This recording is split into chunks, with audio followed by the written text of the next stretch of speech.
Good morning everyone, నేను మీ Suresh. So ఇప్పుడు నేను సద్నా ఫారెస్ట్లో అయితే ఉన్నాను. సో సద్నా ఫారెస్ట్లో నాకు ఈరోజు పొద్దున్నే టైం టు టైం వాళ్ళకి ఒక వేకప్ ఉంటుంది ఖచ్చితంగా. సో వన్స్ మనం లేచిన తర్వాత ఓకే మన పర్సనల్ యాక్టివిటీస్ అన్నీ చూసుకున్న తర్వాత దెన్ మనం నెక్స్ట్ వాళ్ళు ఏమంటారు టీత్ క్లీన్ చేసుకోవాలి ఫస్ట్ వచ్చి. అది కూడా ఒక ఆర్గానిక్ పౌడర్ ఇస్తారు మనకి. సో వన్స్ ఆర్గానిక్ పౌడర్తో మనం టీత్ అంతా క్లీన్ చేసుకున్న తర్వాత నెక్స్ట్ ఒక చిన్న ఎక్సర్సైజ్ సెషన్ ఉంటుంది. సో ఎక్సర్సైజ్ సెషన్ అంతా కూడా ఒక 10 minutes అట్లా యాక్టివిటీ ఉంటుంది. సో వన్స్ ఎక్సర్సైజ్ సెషన్ అంతా అయిపోయిన తర్వాత వాళ్ళు మనకి ఒక అసిస్ట్ చేస్తారు, మనకు ఒక వర్క్ని, నీకు ఈ వర్క్ ఇది, నీకు ఈ వర్క్ ఇది అని చెప్పి చెప్తారు. సో వన్స్ ఆ వర్క్లో మనం నెక్స్ట్ వెళ్ళిపోవాలి. అది 6 to 8:30 వరకు మనకు ఆ వర్క్ చేయాలి మనం ఎర్లీ మార్నింగ్ నుంచి. దెన్ తర్వాత మళ్ళీ ఒక బ్రేక్ఫాస్ట్ ఉంటుంది. సో బ్రేక్ఫాస్ట్ టైంకి నేను కొంచెం మళ్ళీ వీడియో చేస్తాను. మనకి ఇది టూత్ పౌడర్ ఇది. సో దీంతోనే మనం మన టీత్ని వాష్ చేసుకోవాలి. ఇది మన టీత్ పౌడర్, ఇది ఒక ఆర్గానిక్ టీత్ పౌడర్. ఇది చాలా బాగుంటుంది.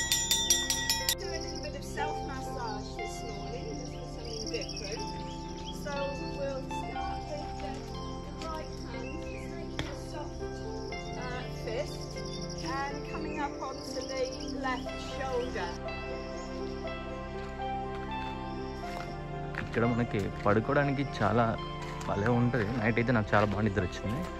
సో ఇట్లా హట్ ఉంటుంది, ఈ హట్లోనే మనం స్లీపింగ్ అంతా కూడా. సో అసలు ఒక మస్కిటోస్ లేవు, అంటే మస్కిటోస్ ఉన్నాయని తెలియదు కానీ నాకైతే వాళ్ళు నెట్ ఇచ్చారు. సో ప్రాబ్లం అయితే లేదు, మస్కిటో ప్రాబ్లం. సో ఈరోజు నాకు మార్నింగ్ నాకు ఈ వర్క్ అయితే ఇచ్చారు ఇక్కడ. సో ఇది ఒక మనం 6 నుంచి 8:30 వరకు చేయాలి ఈ వర్క్ అయితే మాత్రం. ఒక్కొక్కరికి ఒక్కొక్క వర్క్ ఇస్తారు. లైక్ గోశాల ఉంది ఇక్కడే. సో గోశాలలో ఒక వర్క్ ఇస్తారు, అక్కడ క్లీనింగ్ కావచ్చు, ఏదైనా కావచ్చు. లైక్ ఇంకొక ఏరియాకి ఇంకొక వర్క్ ఇస్తారు. ఇంకా చాలా ఉంటాయి ఇవ్వడానికి కూడా. ఓకే, అక్కడ పక్కనే అటుపక్క సైడ్ అంతా గోశాల ఉంది. సో ఇదంతా కూడా డంపింగ్ యార్డ్ లాంటిది కొంచెం. సో ఈ మనకి అక్కడ గోశాలలో ఉన్న వేస్టేజ్ అంతా తీసుకొచ్చి ఇక్కడ వేస్తే సో ఇదంతా మనకి ఎరువులాగా తయారైపోతుంది. సో దీన్ని అంతా కూడా మనం క్లీన్ చేసుకోవడం కానీ నీట్ చేసుకోవడం కానీ ఇదంతా మనం నేర్చుకోగలం ఇదంతా కూడా. ఓకే, తను ఈరోజు నాతో కలిసి పనిచేస్తుంది. తన పేరు పలోమా. Say hi. తను ఇంగ్లాండ్ నుంచి ఇక్కడికి వచ్చారు వీళ్ళు. సో తను నియర్లీ 3 weeks అయింది ఇక్కడికి వచ్చి. సో తను ఒక టీచర్ కూడా. ఇక్కడ వీళ్ళకు ఒక వర్క్ ఇచ్చారంటే దాన్ని కంప్లీట్ చేసి నీట్గా, అసలు ఇంకా మామూలుగా ఉండొద్దు, నీట్గా పర్ఫెక్షన్ ఉండాలి దాంతో. అసలు ఆ అమ్మాయి వెనకలైతే ఎంత హెవీగా వర్క్ చేస్తుందంటే ఒక పర్ఫెక్షన్, నీట్గా కవర్ కప్పడం కూడా ఎక్కడే కానీ ఇబ్బంది లేకుండా, నీట్గా ఓపెన్ లేకుండా కవర్ కప్పేసి రాళ్ళు వేసేసి ఎంత పని చేస్తుందని నేనే చేయలేకున్నా అసలుకి. ఓకే,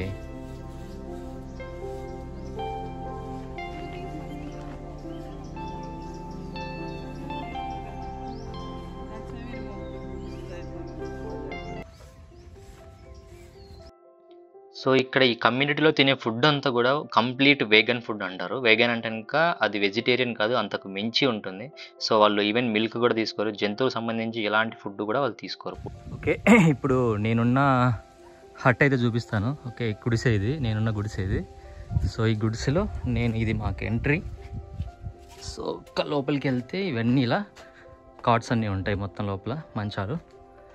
సో మనం ఇక్కడ నైట్ టైం రెస్ట్ తీసుకోవచ్చు. సో నేను ఇక్కడ ఉంది మన బ్యాగ్.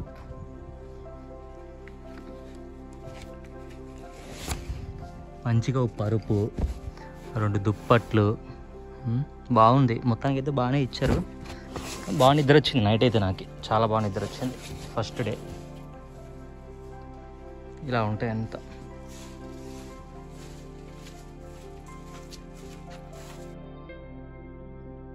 సో నెక్స్ట్ మనం కిచెన్ విషయానికి వస్తే ఇక్కడ ఉన్నదంతా ఇక్కడ కిచెన్ ఇది. ఇక్కడ గ్యాస్ కూడా యూజ్ చేయరు. ఓన్లీ అన్నీ కూడా మనకు కట్టెల పొయ్యి మీదనే మనం చేసుకొని పాత పద్ధతిలో ఇక్కడ మొత్తం వంట విధానం అంతా కూడా ఉంటుంది. సో ఫ్రూట్స్ అన్నీ అవైలబుల్గా ఉంటాయి. ఎప్పటికీ బనానాస్ కూడా అవైలబుల్గా ఉంటాయి. ఆల్వేస్ తింటూనే ఉండొచ్చు మనం బనానాస్ అయితే. సో ఇవన్నీ ఇప్పుడు కట్ చేయాలి నేను. సో కట్ చేసి తర్వాత వంటకు పంపించాలి. Good morning everyone. ఈరోజు నాకు సద్నా ఫారెస్ట్లో రెండో రోజు. సో ఇప్పుడే కాలక్రమం అన్నీ ఇప్పుడే చూసుకొచ్చారు. సో నెక్స్ట్ ఇప్పుడు వెళ్ళి బ్రష్ చేసి తర్వాత ఎక్సర్సైజ్ సెషన్, ఆ తర్వాత నెక్స్ట్ వర్క్లోకి మనం వెళ్ళిపోదాం. సో డే 1 అయితే నాకు బాగానే గడిచింది అంత లోపల ఉంటే. సో డే 2కి వచ్చేసరికి నాకు ఇక్కడ ఫారెస్ట్లో వర్క్ ఇచ్చారు. ఫారెస్ట్కి వెళ్ళాము దగ్గర ఒక 8 మెంబర్స్ దాకా. సో ఫారెస్ట్లో అంతా కూడా వీళ్ళు ఒక రీసెర్చ్ని చేస్తూ ఉన్నారు లోపల అక్కడ. ఎందుకంటే కనుక సో సాయిల్లో మనకి టెస్టింగ్స్ కానీ చేయడం కానీ, వాటర్లో టెస్టింగ్ చేయడం కానీ, సో ఇక్కడ ఎలాంటి మొక్కలు ఎన్ని రోజుల్లో మనకి గ్రోత్ అవుతాయి, సో ఇలాంటివన్నీ కూడా అక్కడ వాళ్ళు టెస్ట్ చేస్తూ ఉన్నారు చాలామంది. సో మనకి ఇక్కడ ఫుడ్ అంతా ఇలాగే ఉంటుంది. కంప్లీట్గా వెజిటేరియన్, వెగన్ ఫుడ్ మాత్రమే ఉంటుంది. సో నెక్స్ట్ మనం ఇక్కడ చూస్తే కనుక ఈ మొత్తం హట్ అంతా కూడా చాలా పెద్దగా ఉంటుంది మొత్తం ఈ కమ్యూనిటీలోని. సో ఇది మొత్తం దీన్ని కమ్యూనిటీ టెక్నికల్ హట్ అంటారు. సో ఇక్కడ మనం మొబైల్స్ యూజ్ చేయొద్దు. సో మనం ఇక్కడ ఫుడ్ తినడానికి మాత్రం ఈ ప్లేస్ ఉంటుంది మొత్తం కూడా. చాలా చాలా బాగుంటుంది ఆ ప్లేస్ అయితే మాత్రం నాకు. సో నెక్స్ట్ మనం ఈ హట్లోకి వెళ్తే కనుక ఈ హట్ అనేది మనకు వెయిటింగ్, రెస్ట్ తీసుకునేకి, ఊరికే చిట్ చాట్ చేసుకునేదానికి ఉపయోగపడుతుంది. ఇక్కడ ఛార్జింగ్స్ పెట్టుకోవచ్చు. ఇక్కడ ఫ్యాన్స్ ఉంటాయి. ఇంకెక్కడ ఫ్యాన్ ఉండదు, ఇక్కడ మాత్రమే ఫ్యాన్ ఉంటుంది. ఛార్జింగ్ పోర్ట్స్ అన్నీ ఇక్కడే ఉంటాయి. మనం ఛార్జ్ చేసుకోవడానికి ఇక్కడే ఉంటుంది ఒకటి. సో ఇలా మనకి ఏ వర్క్ ఇస్తే ఆ వర్క్ని మనం ఖచ్చితంగా ప్రాపర్గా చేయాలి. చేయడం అనేది కాదు, సో ఆ కమ్యూనిటీ రూలు, కమిట్మెంట్ అది మనం నేర్చుకోవాలి. ఏదైనా అనుకునే ధ్యేయం ఉన్న వాళ్ళు పక్కగా మనకు వర్క్ అయితే చేస్తారు అక్కడ. సో వాళ్ళతో మనం కలిసిపోయి వాళ్ళతో మనం షేర్ చేసుకుంటూ వాళ్ళ గురించి మనం తెలుసుకుంటూ, సో అలాంటి చాలా ఉన్నాయి అక్కడ. ఎన్నో విషయాలు మనం నేర్చుకునే దానికైతే చాలా ఉన్నాయి. నేను నేర్చుకున్నాను అక్కడి నుంచి మాత్రం. ఫారెస్ట్ అయితే మాత్రం అద్భుతంగా ఉంటుంది. సో అంత అద్భుతమైన ఫారెస్ట్లో ఒక రోజు మనం బ్రతికినా కూడా మనం ఒక సంవత్సరాన్ని మనం ఎక్కువ బతికినట్లు అయిపోతుంది ఆటోమేటిక్గా. సో అలాగా నేను ఒక 3 days బ్రతికాను. అంటే నా లైఫ్లో నేను ఒక 3 years నేను ఎక్కువ పోగేసుకున్నట్టు అవుతుంది. సో అంత బాగుంటుంది ఇక్కడ. ఈవెన్ పిల్లలకు కూడా చాలా ఫెసిలిటీస్ ఉన్నాయి. చాలా బాగా మంచి ఆట స్థలం ఉంది. సో ఈవెన్ మనం ఫ్యామిలీస్ వెళ్ళినా కూడా ఇబ్బంది ఉండదు. పిల్లల్ని తీసుకెళ్ళినా కూడా ఎలాంటి ఇబ్బంది ఉండదు. ఆ ఫుడ్ కూడా పిల్లలు కూడా బాగా తింటారు. అన్నీ ఈజీగా ఉంటాయి చాలా వరకు. పిల్లలు సర్వైవ్ కావడానికి చాలా బాగుంది. వాళ్ళు నేర్చుకునేడానికి ఎంతో బాగుంటుంది. వాళ్ళ లైఫ్ స్టైల్ గ్రోత్ అవ్వడానికి చాలా బాగుంటుంది ఇక్కడి నుంచి. సో నెక్స్ట్ ఆ సమయంలోనే నేను అక్కడ ఆరోవిల్లీకి కూడా వెళ్ళాను. So Auroville is the very very best peace place అని అంటారు మామూలుగా అయితే. సో అక్కడ ఖచ్చితంగా విజిట్ అవ్వాలి. అక్కడ ఖచ్చితంగా చూసి చాలా తెలుసుకోవాల్సిన విషయాలు అయితే చాలా ఉన్నాయి ఆరోవిల్లీ. Hi, hello. ఇప్పుడు నేను ఆరోవిల్లీలో ఉన్నాను, పాండిచ్చేరి దగ్గర ఇది. సో అక్కడ సదనా ఫారెస్ట్ దగ్గర నుంచి అలా అవుటింగ్ అనే వచ్చాను ఇప్పుడు బయటికి. సో ఇక్కడ ఆరోవిల్లీలో మనకి మాతృమందిర్, అది ఒక పీస్ స్టేషన్ లాంటిది. అది మనకి మెడిటేషన్ ఇదంతా కూడా వాళ్ళు నేర్పిస్తారు బాగా. ఇదంతా ఫారెస్ట్ ఏరియా, మెడిటేషన్ అంతా నేర్పిస్తారు. సో అక్కడకి ఒకసారి విజిట్ అవుదామని ఇక్కడ ఉన్నా కాబట్టి వెళ్తున్నాను నేనైతే ప్రజెంట్. సో అక్కడ ఆరోవిల్లీలో మనకి ఒక మంత్రి మందిర్ ఉంటుంది. సో అది చూద్దాం మెయిన్గా.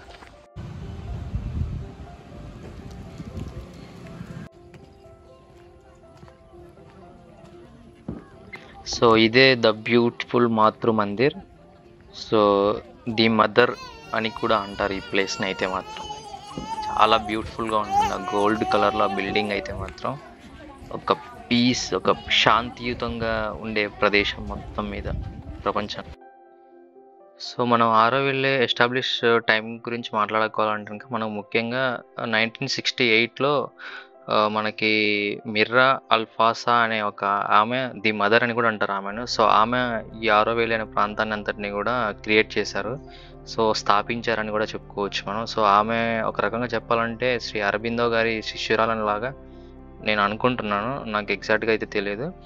సో ఆమె యొక్క ఉద్దేశం ఏంటి అంటే ఇంకా ఈ ఏరియాని అంతటినీ కూడా ఎస్టాబ్లిష్ చేయడానికి ముఖ్యంగా. సో అన్ని మతాలు ఒకటే, అన్ని కులాలు ఒకటే.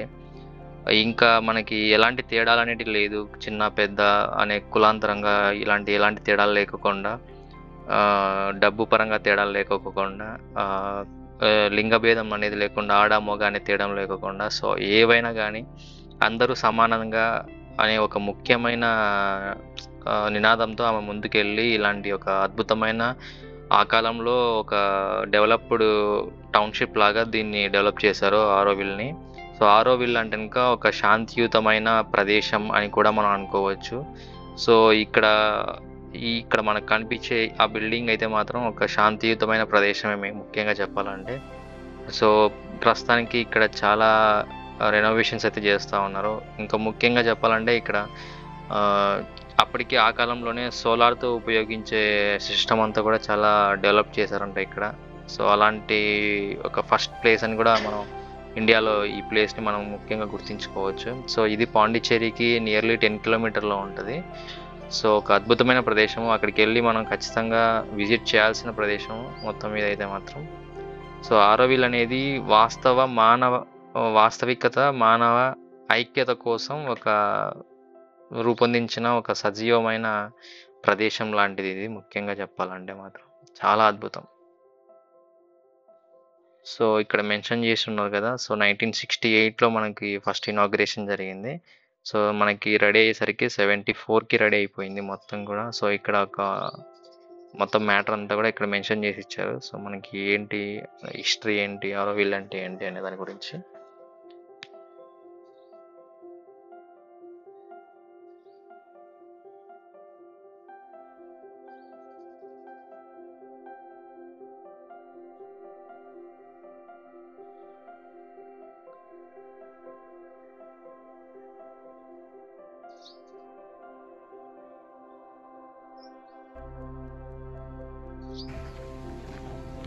సో ఇక్కడ ఉన్న ఈ చెట్టు అయితే మాత్రం నన్ను కట్టిపడేసింది, ఆ చెట్టు అయితే మాత్రం.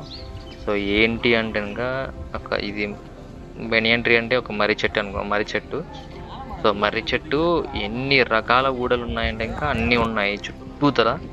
దగ్గర ఒక 100 ఊడలు ఉంటాయి చుట్టూ. ఇట్లా మళ్ళీ చెట్టులాగా మనకి బేస్ అయిపోయి కిందికి దిగేసి చెట్టులాగా తయారైపోయి. సో ఎంత పెద్దగా ఉందంటే మాత్రం చాలా పెద్దది అసలు, నియర్లీ చాలా ఉంది. నేను ఎంత అని చెప్పిన స్క్వేర్ ఫీట్ చెప్పలేను కానీ చాలా పెద్దగా ఉంది. చూడండి ఎన్ని ఉన్నాయో, మీరు గమనించినట్టయితే మీకే అర్థమైపోతుంది. ప్రతి కొమ్మకి ఒక 4-5 పైనే ఉంటాయి ఇట్లా మళ్ళీ ఊడలు దిగి. అవి కూడా భూమిలోకి వెళ్ళిపోయాయి అన్నీ కూడా. నాకైతే మాత్రం కళ్ళను కట్టేసింది అలాగా. అరే ఏంట్రా ఇది ఇంత పెద్దగా ఉంది ఏంట్రా బాబు అనేసి.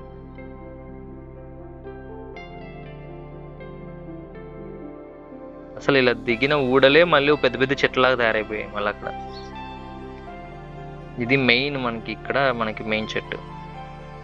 సో చెప్పాను కదండి, ఆరోవిల్ అంటే పీస్, శాంతికి సంబంధించింది మాత్రం అని. ఈక్వాలిటీ, జెండర్ ఈక్వాలిటీ కావచ్చు, రిలీజియన్ ఈక్వాలిటీ కావచ్చు, డబ్బు పేద అనేది ఇలాంటి భేదం అనేది లేకుండా ఉంటుంది.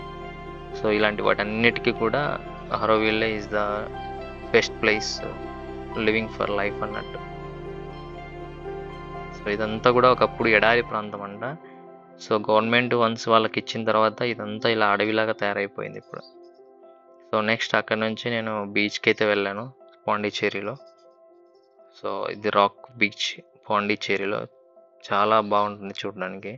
బీచ్లో టైం స్పెండ్ చేయడానికి కానీ, సన్సెట్ చూడడానికి కానీ ది బెస్ట్ ప్లేస్ అని చెప్పొచ్చు పాండిచ్చేరి ఏరియాలో రాక్ బీచ్ అనేది. సో ఎదురుగా మాన్యుమెంట్స్ అన్నీ ఉంటాయి.